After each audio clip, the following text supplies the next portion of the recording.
आप लोग बेफिक्र रहे, मेरी तरफ से मेरे किसी स्टूडेंट को किसी किस्म का प्रोटेस्ट करने की, कोई मेरे हक में बैनर लगाने की, कोई रोड ब्लॉक करने की कोई इजाजत नहीं। हाँ, सोशल मीडिया पे जरूर कंपेन चलाएं, वो आपका राइट है, वो हम किसी को मना नहीं करते, मैं चलवाता नहीं हूं लेकिन मना भी नहीं करता, लेकिन उसमें कोई रूड लैंग्वेज, कोई गाली गलौज किसी रियासती इदारे को टारगेट ना करें, खा वो पुलिस का इदारा हो, फौज का इदारा हो, अदलिया का हो। तो आंदा भी मैं इस तरह के मामलात के ऊपर चलूंगा, लेकिन किसी चीज को किसी तरफ आप रिलेट ना करें। ये सिर्फ दारे हरकम का, हमारी एकेडमी का काम है कि हमने इसके लिए क्या तरीका अडॉप्ट करना है। आप लोगों को कोई इजाजत नहीं, आपने बस फॉलो करना है जो कुछ यूट्यूब पे अपलोड हुआ है, ना उसमें कोई माइनस करना है ना कोई ऐड करना है, वो आप अपना उसके ऊपर व्लॉग जिसने बनाने बनाओ। और हमारे मुखालफिन जो कुछ कर रहे हैं, यकीन करें कि जितने लोग पीरों से मोहब्बत करते हैं ना, उनसे ज्यादा मेरे स्टूडेंट मुझसे मोहब्बत करते हैं, क्योंकि वो अपने पीरों को छोड़ के इधर आए थे। तो इसका मतलब आप समझते हैं कि कोई भी एक्स्ट्रा जुडिशियल एक्टिविटी कोई परफॉर्म करने के लिए खुद से कोई सरफिरा तैयार हो सकता है। ये अल्हम्दुलिल्लाह मेरी तरबियत है कि हमारे कभी किसी स्टूडेंट ने, जो पाकिस्तान में फिरकों से बढ़ के जिनकी तादाद हो चुकी है अल्लाह के फजल से, कभी कोई रोड ब्लॉक नहीं की है, कभी किसी मस्जिद में जाके कोई पत्थर नहीं मारा किसी फिरके की, नमाजें इनके पीछे पढ़ते हैं, चंदे इन्हें देते हैं। और तुम्हारे बुजुर्गों के लगाए हुए दरख्त के फल तुम लोग हो, जो दुनिया के लिए अमन में एक समझ लो रुकावट बने हुए हो, और हमारे फल देख लो हमारी जिंदगी में। आप बताओ कि बड़ा बुजुर्ग फिर कौन है तुम्हारी डॉक्ट्रिन के अंदर। अच्छा असद भाई, इस टाइम पे सबसे हॉट टॉपिक जो है वो इंजीनियर मोहम्मद अली मिर्ज़ा का है जी। एक तो कंट्रोवर्सी पर बात करेंगे, लेकिन स्टार्ट करते हैं, इस टाइम पे किन हालात में है वो?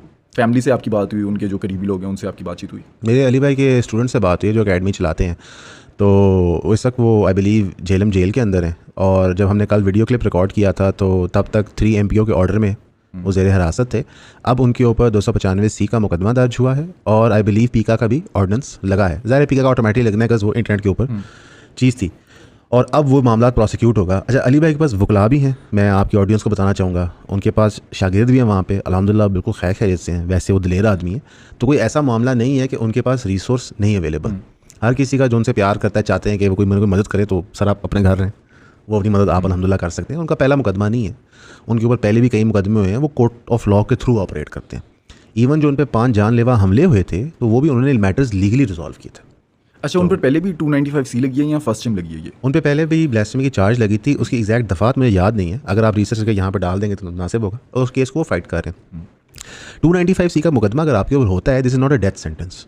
मेरा पाकिस्तान के कानून के मुताबिक इख्तियार है कि असदुल्ला तारिक अपने होशो वास में अली भट्ट पे कोई भी मुकदमा इनिशिएट कर सकता है अगर लगता है कोई क्राइम कमिट किया। पाकिस्तान का कानून अली भट्ट को इख्तियार देता है कि वो मुकदमा फाइट करे। अली भाई कोर्ट और रूल ऑफ लॉ में बिलीव करते हैं, अगर उनके खिलाफ 295C का मुकदमा दर्ज हुआ है, वो उस केस को फाइट करेंगे। जजेस थ्रू प्रॉपर लीगल प्रोसीजर उस पर फैसला करेंगे।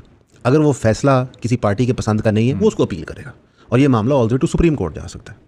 ना अली भाई फ्लाइट रिस्क है, ना उनके कोई इतने वसाइल हैं कि वो मुल्क से गायब हो जाएंगे, और ना ही डिस्पाइट उनको मुल्क छोड़ने की ऑफरें बड़े बड़े अमीर लोगों से उन्होंने हमेशा रिफ्यूज़ की हैं। और उन्होंने तो पब्लिकली अनाउंस किया हुआ कि मैंने ये मुल्क नहीं छोड़ना, मैंने इन लोगों को मुल्क छुड़वाना है। किन लोगों को? जितने भी ये मौलवी हजरात एक मोनोपली बना के बैठे हुए थे, जिनको वो बाबा परस्त कहते हैं, ठीक है, ये उनके अल्फाज में नकल कर रहा हूँ, मेरे पे 295 ला देना, थोड़ी मेहरबानी, ठीक है। इनफैक्ट मुझे 295 केस भी बना है। अली भाई ने कहा कि ईसाइयों के यहाँ एक अकीदा रखा जाता है हज़रत मोहम्मद सल्लल्लाहु अलैहि वसल्लम के बारे में, ठीक। उन्होंने कहा कि इस अकीदा होने के बावजूद इस्लाम हमें इजाज़त देता है कि हम ईसाई औरतों से निकाह कायम करें। हम यहूदियों के गलत अकीदों के बावजूद ईसा अलैहिस्सलाम के बारे में उनका ज़बिया खा सकते हैं। तो वो बताते इस्लाम कितना टॉलरेंट रिलीजन है कि डिस्पाइट आप हमारे पैगंबर के बारे में कोई गलत चीज़ सोचें, हम आपके साथ कारोबार भी करते हैं, रिश्ते भी कायम कर सकते हैं। तो ये इस्लाम का एक हुस्न है, खूबसूरती है। वो पुठा पै गया, ठीक है, वो बंदा बता रहा है इस्लाम की टॉलरेंस, तो मौलवियों ने 295C उनके ऊपर लगा दिया। अच्छा, वैसे इन बातों में मोहतात नहीं रहना चाहिए? मतलब कि आप पॉडकास्ट में बैठकर इस तरह की बातें कर रहे हैं जो कल को गलत कॉन्टेक्स्ट में यूज़ की जा सकती है। इसलिए कोर्ट्स है ना अली भाई, मैं तो नहीं देखें, अगर वो जो आलिम है उनको लगा है कि अली भाई ने ब्लास्फेमी की है, तो कोर्ट किस चीज़ के लिए बैठा है? फैसला करने के लिए कि नहीं यार ये जो पीस ऑफ कंटेंट है इसमें इंजीनियर मोहम्मद अली मिर्ज़ा ने ब्लास्फेमी नहीं की, वो किसी का कलमा नकल कर है, या कोर्ट कह देगा ब्लास्फेमी की है। मैं और आप नहीं फैसला कर सकते। मुझे जो तकलीफ इस बात की है कि अशरफ जलाली साहब, वो भी एक आलिम है, उन्होंने बाकायदा फतवा दे दिया कि अब ये काफिर हो गए और मुर्तद। मेरा ये सवाल है कि क्या रियासत पाकिस्तान का काम है मैटर्स एडजुडिकेट करना, या किसी और इंसान का है? हमारे यहाँ रूल ऑफ लॉ की रिस्पेक्ट नहीं है, तो इंशाल्लाह ये लीगल मैटर है, लीगली रिजॉल्व होना चाहिए। ये जो पिछले अरसे में ब्लास्फेमी गैंग के सारे केस चल रहे थे, बहुत सारे लोगों ने हमारा मौक़िफ़ पूछा, हमने कहा जी कि ब्लास्फेमी हुई है बिल्कुल सज़ा मिलनी चाहिए, क्यों नहीं मिलनी चाहिए कानून के मुताबिक? सर हम नबी से मोहब्बत करते हैं, हमें हमारा कुरान अजीज़ है, इस्लाम, इसमें क्या शक है। लेकिन अगर कोर्ट को महसूस होता है कि भाई हमें मैटर का चेक करना चाहिए, कोई हेरा फेरी ना हुई हो, वो भी होना चाहिए। आप नहीं चाहते कोई इनोसेंट बंदा कन्विक्ट हो, ठीक है, और आप नहीं चाहते कि क्रिमिनल बंदा गेटवे करे, तो आप सिस्टम को इम्प्रूव करते रहते हो। यहाँ पे एक मौक़िफ़ कायम कर लिया जाता है बंदे के बारे में अदालती फैसलों से पहले, और उसके ऊपर तुन दिया जाता है। इसमें हम डकी की मिसाल ले लेते हैं। डकी ने क्राइम कमिट किया कि गैम्बलिंग और बेटिंग ऐप्स को प्रमोट करने का, ऐसी। लेकिन पॉडकास्ट में FIA कह रहा है कि ये रोस्टिंग करता है, गंदा इंसान है। इस बात का उस बात से क्या रिलेशन है? अच्छा, लेकिन रोस्टिंग पर भी तो पीका लग सकता है ना। देखें, किसी की मर्जी के बिना, मैं आपकी मर्जी के बिना अपने प्लेटफॉर्म के ऊपर आपको गलत कहूँ, आपको गालियाँ दूँ, आपकी नकल उतारूँ, कुछ भी करूँ, आपकी मर्जी उसमें शामिल नहीं है, पीका तो लग सकता है। तो मैं लगाऊंगा ना आप पे, स्टेट नहीं लगाएगा। स्टेट तो ज़्यादातर लगाएगा जब फसाद फिल अर्द होगा या मामला बढ़ जाएगा, लाइक इन बेटिंग। इस केस में स्टेट मदई हुए मेक सेंस कि भैया आप अवामुन्नास का नुकसान कर रहे हैं। मोरालिटी के ऊपर स्टेट अगर एडजुडिकेट कर रहा है, तो चले मैं यहाँ से एक मासूमाना सवाल करता हूँ, कितनी तलाक़ें ड्रामों की वजह से होती हैं? तो आज तक किसी ड्रामे के खिलाफ पीका लगेगा? नहीं। कि सास बहू के रिश्ते को हमने एक कैंसर बना दिया कि जिस बेटी की शादी किसी घर में होती है वो सास से नफरत करती है, और सास बेटी आई नहीं होती उससे नफरत पहले कर रही थी, तो हमने उनकी ब्रेन वॉशिंग की है। तो अगर डकी ने हमें गालियाँ सिखाई हैं, तो तलाक जो है मैंने तो ड्रामों से सीखी है, तो पहले लगाएं पीका। ये एक रिडिकुलस स्टेटमेंट है ना। जो बंदा क्राइम कमिट करे to the full extent of the law prosecute करें, हम आपके साथ हैं। कोई आलिम, कोई मौलवी किसी बच्चे के साथ बदफेली या गलत काम करते पकड़ा जाता है, सबसे पहले हम कहते हैं जनाब केस करें, बनाएं और मुकदमे के थ्रू कन्विक्ट करें, सजा दें। अच्छा, उनको जब ये मसला खड़ा हुआ, एहतजाज होने लगे, धरने सुने के हो रहे थे, तो उनको 3 MPO के तहत हिरासत में ले लिया गया, ये स्टेप ठीक था? मेरे ख्याल है झेलम अगर आप शहर जाएँ, छोटा शहर है, 3-4 बड़ी रोड्स हैं, वहाँ पे अगर 100 बंदे का जत्था इकट्ठा हो कुछ प्रोटेस्ट करे तो शहर बंद हो जाता है। इत्तफाकन अली भाई की जो अकेडमी है वो कैंटोनमेंट के बहुत करीब है, और वो कैंटोनमेंट सेंसिटिव है, ठीक। तो आई बिलीव 3 MPO के तहत उनको अरेस्ट करने से कम उस वक्त उन्होंने उस इलाके में अमन कायम कर दिया। होता क्या है, और जो 3 MPO का कानून भी है कि आपने अवामुन्नास की सिक्योरिटी देखनी होती है। होता है अली भाई मेंटली प्रिपेयर्ड हो जत्थे के लिए, जत्था प्रिपेयर्ड हो, लेकिन जो वहाँ पे हज़ारों लोग रहते हैं वो तो प्रिपेयर्ड नहीं है ना। तो वो तो समझ आता था। 295C का मुकदमा उन पर दर्ज होना वो भी समझ आता है, ये आपका कॉन्स्टिट्यूशनल गारंटीड राइट है कि आप किसी भी मुकदमा दर्ज कर सकते हैं, और अदालत का उसको प्रोसिक्यूट करना और फैसला करना वो उनका काम है। हमें पहले नहीं फैसले कर लेने चाहिए। मैंने अपनी राय दे दी नाकसी कि मेरे ख्याल से वो एक अकीदा किसी और का बयान कर रहे थे, वो खुद गुस्ताखी नहीं कर रहे थे, लेकिन इसका फैसला भी अदालत ने इन्वेस्टिगेट करना है, अदालत ने करना है। उससे पहले जब आपके रिलीजियस स्पीकर्स, प्रीचर्स फतवे दे देते हैं तो वो लोगों को मोटिवेट करते हैं। और याद रखिए, ये वो बंदा है जिस पे ऐसे मोटिवेटेड 5 जानलेवा हमला हुए हैं, एक नहीं 5, कि किसी के बयान से मोटिवेट करके बंदे ने कार्रवाई एक्टिविटी इन पे परफॉर्म कर दी। अच्छा, आपका उनसे ताल्लुक भी है, आपकी बेशुमार मुलाकातें उनसे हैं, बेशुमार। लोगों को उनसे मसला क्या है? लोगों को उनसे क्या मसला है, या बहुत ज़्यादा वायरल हो गए हैं? 2 मसले हैं। एक, जो मोनोपोली थी रिलीजियस एजुकेशन पे, वो जिन लोगों के हाथों में थी उन्होंने उसको हेविली मोनेटाइज किया होता, सारों ने नहीं, काफ़ी सारों ने, ठीक। उन्होंने उनके बिजनेस मॉडल्स को हिट किया।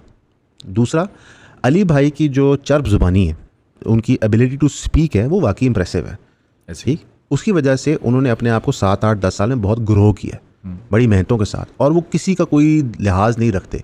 इमरान खान गलत बात करे नहीं छोड़ते, सही बात करे कहते हैं सही बात है, इस्टेब्लिशमेंट गलत काम करे नहीं छोड़े, सही काम करे तारीफ दें। तो वो इंडिविजुअल केस बाय केस से फैसला करते हैं। अब मसला क्या होता है, कभी PTI उनसे नफरत करती है, कभी मोहब्बत करती है, कभी इस्टेब्लिशमेंट उनको पसंद है, कभी नहीं करती, कभी कोई आलिम पसंद करता है, नहीं करता।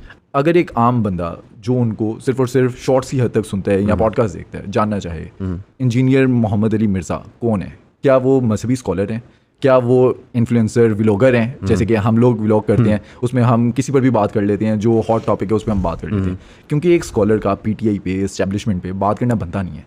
नहीं, आपने 2 सवाल पूछे हैं। पहला सवाल ये कि वो क्या है, वो मजहबी दाई हैं। अच्छा, he is a religious preacher. Religious scholar होता है कि किसी ने कोई स्कॉलरली चीज़ की हो फिक के अंदर स्पेसिफिकली। हाँ, आप उनको सेक्टेरियनिज्म में स्कॉलर कह सकते हैं, सेक्ट्स के मसाइल में डेफिनेटली स्कॉलर, लेकिन फिक के मामले में स्कॉलर नहीं है। तो मैं उनको समझता हूँ रिलीजियस दाई है, इज़ अ प्रीचर। अच्छी बात है, होना चाहिए। जो दूसरी बात आपने की, क्या कहते हैं कि वो इन्फ्लुएंसर हैं या नहीं, वो बिल्कुल इन्फ्लुएंसर हैं, बिकॉज रिलीजियस प्रीचर का काम होता है आपको कायल करना। उनका टूल है सोशल मीडिया, वो डोर टू डोर नॉक नहीं कर रहे, मस्जिद उन्होंने बनाई नहीं, तो उस सेंस में वो इन्फ्लुएंसर है। जिस तरह मैं समझता हूँ कि हर रिलीजियस प्रीचर को इन्फ्लुएंसर होना चाहिए, he is suppose to influence you towards good. उसने आपको कायल करना है कि मस्जिद आओ, नमाज पढ़ो, तो वो इन्फ्लुएंसर है। हाउएवर उनकी जो फिक्र है और जो उनकी सोच है वो टोटली आखिरत ओरिएंटेड है। उन्होंने इस चीज़ को मोनेटाइज नहीं किया हुआ, इससे उनकी कमाई नहीं आती, जो उनकी पेंशन है उससे उनका घर चलता है, और जो उनके भाई खर्चा वालदैन के लिए इंग्लैंड से बेचते हैं उस पर चलता है। बच्चे उनके सरकारी स्कूलों में पढ़ते हैं, मकान उनका छोटा सा है, मकान के ऊपर अपनी रिटायरमेंट पे उन्होंने सोलर लगाया था और एक कोठी बनाई थी इस्लामाबाद में रिटायरमेंट के प्लॉट के ऊपर, जिसका किराया उनको आता है। ये उसकी टोटल ज़िंदगी है। तो मेरे और आपके इन्फ्लुएंसर वाले उसके मसले नहीं है कि इस महीने रेवेन्यू 10 लाख होना चाहिए, 12 होना नहीं, इज नॉट कंसर्न। उनकी आप अकेडमी जाएँ, हर इतवार को ऑन एवरेज 300-350 बंदा आता है, समोसे मिलते हैं उन्हें, समोसा चाय, और वो रेवेन्यू आता है, एक बेसिक ऐड होता है यूट्यूब का, नॉट वीडियो ऐड, वो थंबनेल ऐड होता है, ठीक है, जिसके वो कंट्रोल कर सकते हैं कि उस पर इश्तिहारात क्या आएंगे ताकि कोई गंदी फोर्स चीज़ ना आए। उस रेवेन्यू से वो किराया पे करते हैं उस जगह का, फ्री में नहीं है, उसका बिजली का बिल पे करते हैं, जो वहाँ पे एक क्लीनर है उसके पैसे देते हैं मेरे ख्याल से, और चाय और समोसे का खर्चा देते हैं। एक टका वो अपने घर नहीं लेके जाते। उन्होंने पूरा जो बिजनेस मॉडल था क्लर्जी का री इन्वेंट कर दिया। उसका मैं पैसे को नहीं लूँगा, ये करूँगा, मैं आखिरत के लिए करूँगा। ज़ाहिर है वो अट्रैक्टिव होता है इंसान के लिए यार, कि एक बंदा इतना स्पिरिचुअली साउंड है कि ये सब कुछ कर रहा है। तो इन पर्सपेक्टिव्स में अली भाई को हज़म करना बहुत सारे लोगों के लिए बहुत मुश्किल था। इस टाइम पे वो परेशान है? नहीं, वो दलेर आदमी है, था। उसमें 5 जानलेवा हमले हुए थे। हमले के दौरान परेशानी होती है, लेकिन जब हमले से आप बच जाते हो तो घबराहट नहीं होती। मेरा ख्याल है जब उनको 3 MPO की तरह अरेस्ट करने आएंगे शायद दिल में कोई घबराहट हुए, लेकिन उसके बाद क्या घबराहट नहीं, जेल में बैठे, जब फिट आदमी है। अच्छा, रिसेंटली हमने देखा था रजब भट्ट, उस पर भी 295A लगी थी। उसने खुद को कह दिया कि मेरे पर C भी लगी है, लेकिन A लगी हुई थी। बेवकूफ़ आदमी है। उसकी 295A और अली भाई की 295C, कोई फ़र्क देखते हैं आप मिसाल के तौर पे? कि उसने नाजेबा कलमात अता फरमाए थे हज़रत अमीर मुआविया रज़ियल्लाहु अन्हु के बारे में, और यजीद के थ्रू उन्होंने किए थे, बिल्कुल गलत किए।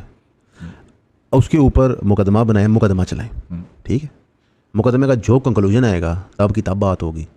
अगर आप उसको इसलिए पुट डाउन कर रहे हैं क्योंकि उसका कंटेंट आपको अश्लील लगता है और ये बहाना बना रहे हैं, तो ये गैर मुनासिब बात है।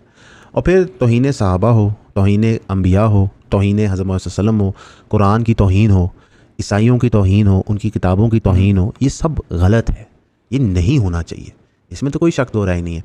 तो कोई बंदा ये करता है और उसकी माफ़ी भी नहीं मांग रहा, माजरत भी नहीं कर रहा। मुफ्ती तारिक मसूद साहब पे एलिगेशन लगे, उन्होंने माफ़ी मांगी, जुनेद जमशेद साहब पे लगे, उन्होंने माफ़ी मांगी। कई लोगों से हो जाता है यार, जब आप इतना कंटेंट बना रहे हो, इतनी बात है, तो कहीं ना कहीं गलती हो सकती है, तो वो गुंजाइश तो रहनी चाहिए। लेकिन अगर बंदा नहीं माफ़ी मांग रहा, मुकदमा होना चाहिए, मुकदमे का जो रिजल्ट आएगा मैं और आप बैठे।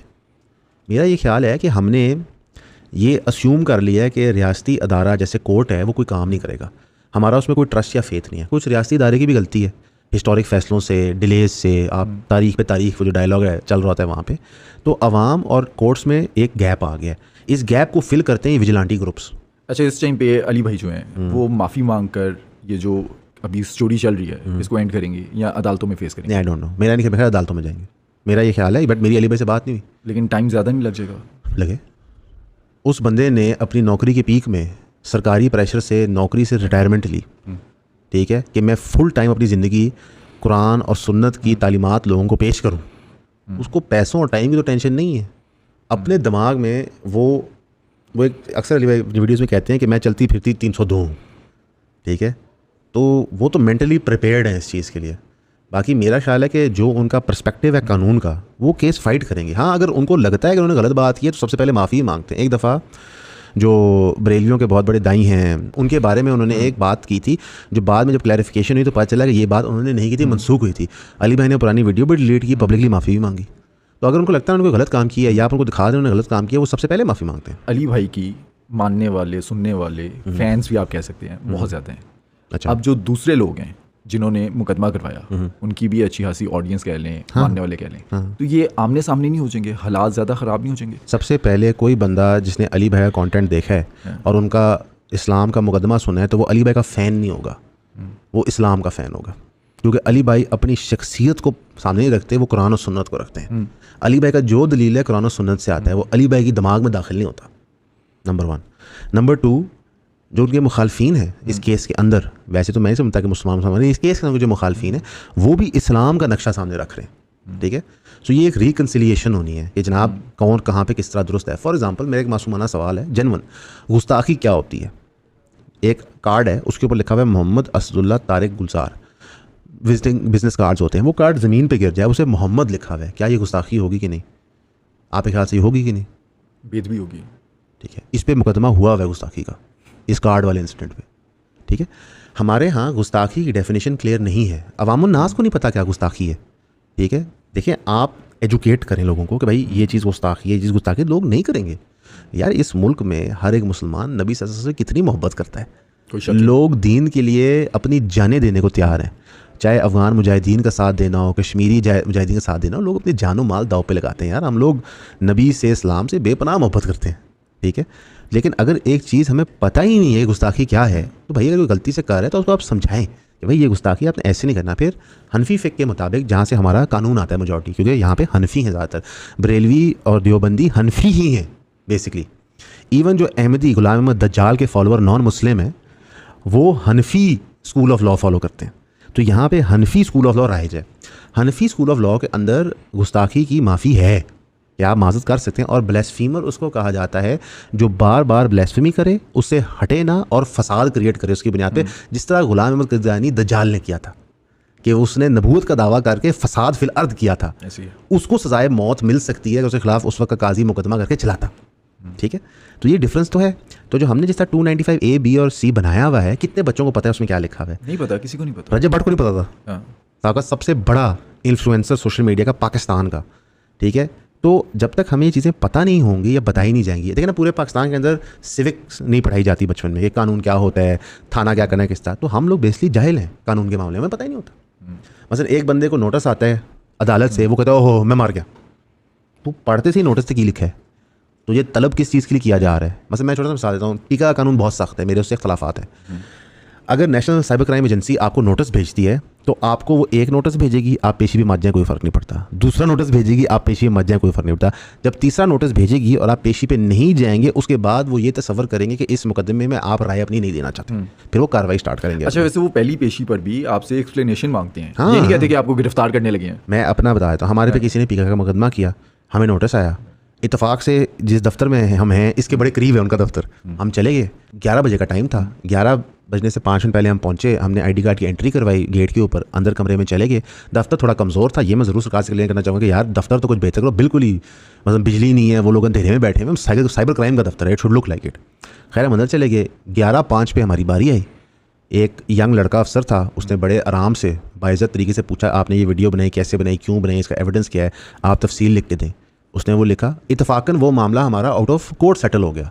उन्होंने हमसे 1 रुपया नहीं लिया केस सुनने का, उन्होंने हमसे 1 रुपया नहीं लिया। जब कोर्ट आउट ऑफ इदारा मामला सेटल हो गया, उन्होंने क्लोज़ कर दी फाइल। देखिए ज़रूर सरकारी डिपार्टमेंट में प्रॉब्लम्स होते हैं, ज़रूर जुल्म और बर्बरियत के लिए वो इस्तेमाल किए जाते हैं, लेकिन वहाँ पे इंसान है मेरे और आपकी तरह यार। वो कोई सुबह घर से उठ के ये नहीं आता कि मैंने जनाब आपके हक मारने। तो आप थोड़ा सा ना ये जो एक पोलराइज दुनिया है रिलीजियस अफेयर में, पॉलिटिक्स में, उसको ख़त्म करें। हम सब इंसान हैं यार, लाइक मैंने भी इधर ही मरना है, तूने भी इधर ही मरना है। हम एवं ईंटें उठा के दूसरे के सर फाड़ने को तैयार है, क्योंकि लेट से मैं PTI हूँ, तुम PPP हो, या मैं PMLN हूँ, तुम JUIF हो। वो सर हमारे मालकान ने बाहर चले जाना है, हम यहाँ मार जाएंगे। तो थोड़ा सा हमें काम डाउन करना है, डीप ब्रीथ करना है, एक दूसरे की बात सुनने की हमें बर्दाश्त होनी चाहिए।